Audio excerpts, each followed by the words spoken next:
memang ada ide gagasan untuk membuat partai super TBK yang saya sampaikan juga kepada relawan-relawan, anggapannya seperti apa terhadap gagasan ini, dan ternyata tahu-tahu sudah diambil, sudah diakomodir oleh PSI. Bismillah, assalamualaikum guys, berjumpa lagi di channel Jurnal Terupdate. Jadi pertemuan Presiden Prabowo Subianto dengan sejumlah pengusaha dan konglomerat terkaya di Indonesia di Istana baru-baru ini menjadi sorotan publik. Pak Jokowi usulkan partai super TBK guys. Kita perlu berlama-lama, untuk lebih jelasnya langsung saja kita simak bersama-sama bagaimana analisanya soal ini. Bismillah.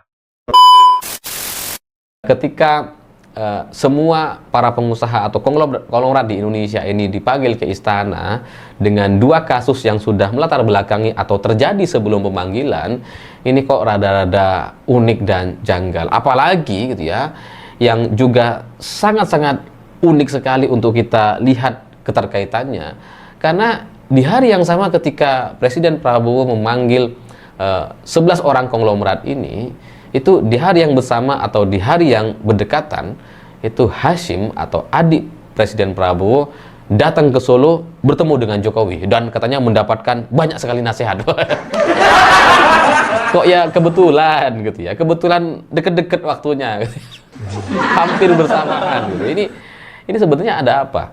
Ya kata Hashim, ya kita sedang tukar pikiran, ya kita mendapatkan banyak nasihat. Tapi kok pas sekali gitu, pengusaha dipanggil ke istana, Hashim datang ke Solo. Ya dalam kacamata saya, kacamata awam sebagai rakyat yang sudah sangat sangat hafal sekali dengan gaya-gaya politik di kelompok elit, ya, didukung dengan cerita-cerita yang sudah pernah saya alami dalam beberapa tahun sebelumnya.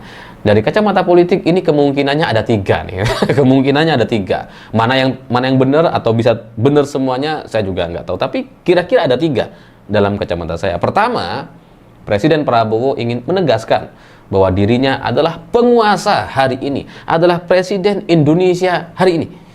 Jadi ke depan para konglomerat ini, keluarganya atau teman-temannya, ya kalau mau menghadap ke istana, jangan masih menghadap ke Solo, gitu kan.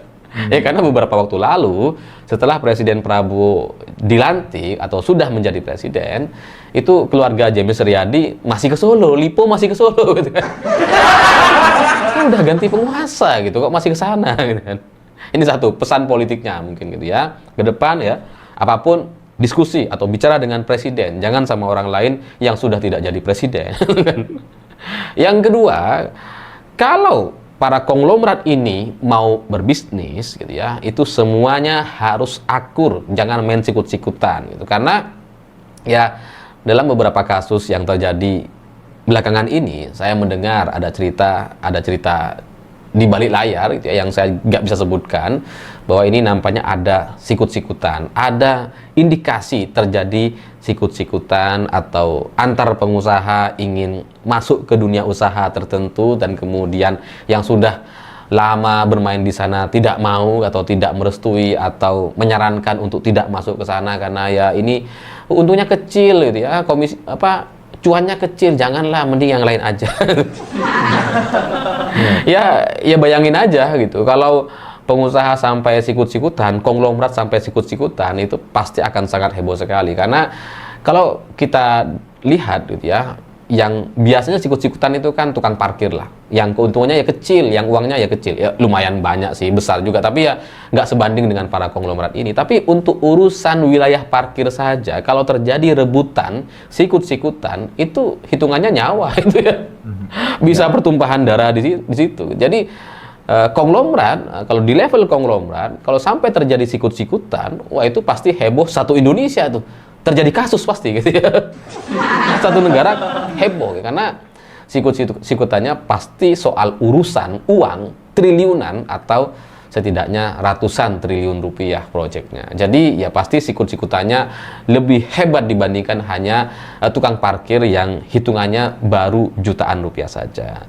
Jadi ya dengan dipanggil oleh Presiden Prabowo untuk memastikan supaya tidak ada lagi kasus-kasus yang sebelumnya pernah terjadi karena efek sikut-sikutan, terus kemudian satu negara dibuat rame. Kira-kira seperti itulah mungkin gitu ya. Yang ketiga, kemungkinan yang ketiga, dan ini kemungkinan yang paling tinggi nampaknya gitu, ini soal ide atau gagasan Pak Jokowi terkait partai super TBK, ya, bukan cuma partai TBK, tapi super TBK yang nanti katanya partai ini akan dikuasai atau dimiliki oleh semua pihak, tidak hanya satu ketua umum partai, tapi ada banyak pemegang sahamnya seperti TBK pada umumnya lah.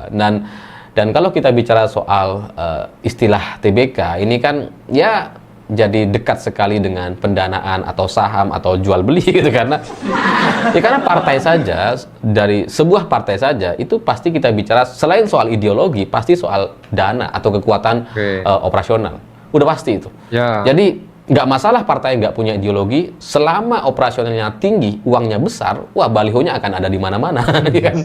Iya kan gitu ya. Bahkan balihonya bisa lebih banyak dibandingkan jumlah kadernya. Itulah partai politik. Jadi ini soal pendanaan yang didahulukan, baru kemudian ada ideologi atau ide-ide dan gagasan yang ada di sana. Nah, ketika muncul gagasan partai super TBK dari Pak Jokowi yang nantinya akan dimiliki oleh semuanya, ini kan jadi jatuhnya bisnis gitu. Karena kalau partai super TBK ini kan nanti akan bisa dimiliki oleh banyak pihak dan bisa terjadi pergantian, terjadi perpindahan kekuasaan atau kepemilikan lewat aksi jual beli ataupun sebatas kesepakatan. Kan tidak harus beli kalau di partai politik gitu ya. Kalau di saham kita beli ya karena ada harganya. Tapi kalau di partai mungkin ada kesepakatan. Oh, saya ganti ya, yang mengganti saya ini misalkan. Jadi ya nantinya ini akan berbicara soal uang dan uang lagi, dan yang bisa mendanai, yang bisa memberikan logistik atau bicara soal uang di Indonesia itu pasti soal konglomerat gitu. Kalau kita bicara soal logistik atau uang, yang paling dekat ya para konglomerat ini. Yang bisa mendanai partai super TBK ini ya para pengusaha-pengusaha yang kemarin dipanggil sama Presiden Prabowo gitu kan. Ya siapa lagi yang mau mendanai gitu kan? Nggak ada. Ya pasti para pengusaha-pengusaha inilah, para konglomerat ini. Nah, kalau sekarang kemudian para konglomerat sudah dipanggil ke istana, itu kan seolah-olah gitu ya, pendana-pendana, calon pendana yang sebelumnya dimungkinkan untuk mendanai partai super TBK, sekarang jadi nggak ada karena semuanya udah diambil sama Presiden Prabowo. Jadi ya kalau berkaca kepada proyek IKN misalkan gitu ya, proyek IKN itu kan investornya nggak ada, dan supaya untuk menarik investor itu maka pengusaha-pengusaha lokal itu disuruh untuk investasi di sana gitu, untuk pencitraan atau menjadi pancingan kepada investor asing untuk bisa masuk karena sudah ada lebih dulu dari kepercayaan investor dalam negeri. Itu kan bisa dikondisikan sama Pak Jokowi gitu. Dan para konglomerat yang berinvestasi di IKN itu ya mereka-mereka yang sekarang kemarin atau dipanggil sama Presiden Prabowo itu.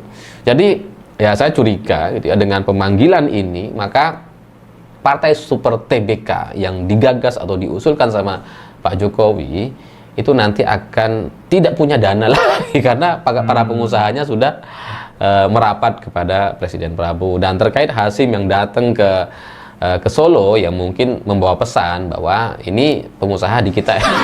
Saya nggak tahu lah. Tapi ya itu cuma kemungkinan-kemungkinan saja gitu. Tapi kalau bicara soal super TBK itu pasti soal uang dan saham yang bisa diperjualbelikan. Dan dalam gagasan Pak Jokowi untuk membuat satu partai yang seperti itu memang pada akhirnya butuh pendanaan yang luar biasa. Karena suka nggak suka bagaimanapun Presiden Prabowo tetaplah ketua umum Partai Gerindra, ketua partai juga. Jadi kalau ada teman gitu ya, sahabat yang sangat dekat sekali, yang sangat emosional sekali, pernah didukung dan mendukung gitu ya, sebaik-baiknya seorang sahabat, tapi kalau kemudian dia berpotensi untuk menyaingi ya emang harus disikat gitu kan. Iya kan, jadi ya kalau Pak Jokowi dibiarkan dengan ide atau gagasannya sebagai partai super TBK dan kemudian nanti sukses, maka yang akan dirugikan udah pasti salah satunya adalah Gerindra, karena pasti akan tergerus, itu udah pasti, nggak bisa kemudian dibatas-batasi gitu. Sehingga ya sebelum itu terjadi memang sebaiknya para pengusaha konglomeratnya diajak masuk, dipanggil oleh presiden supaya tidak ada cerita soal pendanaan atau bantuan atau sedekah kepada partai super TBK. Oke guys, jadi kembali lagi soal pertemuan Presiden Prabowo Subianto dengan 11 pengusaha besar Indonesia, yaitu pada hari Jumat 7 Maret 2025. Dan sehari sebelumnya Pak Prabowo juga bertemu 8 di antara 11 pengusaha tersebut. Pertemuan Pak Prabowo dengan konglomerat besar itu dikonfirmasi oleh unggahan media sosial resmi dari Sekretariat Kabinet dengan nama akun Sekretariat Kabinet, guys. Dugaan mencuat bahwa pertemuan ini merupakan upaya konsolidasi dukungan investor besar terhadap program-program prioritas Presiden Prabowo ke depannya. Yang menarik ini dari daftar pengusaha tersebut, terdapat sosok pengusaha dengan kekayaan fantastis yang tidak ikut. Menurut laporan majalah Amerika Serikat, yaitu Forbes laporan tahun 2024, sosoknya ini menjadi orang terkaya nomor 5 di Indonesia, yaitu Sri Prakash Lohia. Dia adalah pengusaha Indonesia yang berasal dari India yang fokus pada industri tekstil sekaligus petrokimia. Menurut data yang dihimpun dari Bloomberg, harta kekayaan yang dimiliki mencapai 129 triliun. Dalam sumber lain, Forbes mencatat kekayaan Sri Prakash Lohia sebesar 134 triliun, guys. Ini sungguh sangat menarik tentunya bagi Pak Prabowo, dukungannya sangat kuat soal pendanaan, guys. Terlepas dari apa yang disampaikan oleh Bung Hanif Rahman tadi, benar atau tidak, itu adalah kemungkinan semua, guys. Jadi mungkin itu yang bisa saya jelaskan untuk video kali ini. Bagaimana menurut kalian soal video ini? Tulis komentar yang di bawah ini ya, guys. Saya simpan dulu. Assalamualaikum warahmatullahi wabarakatuh.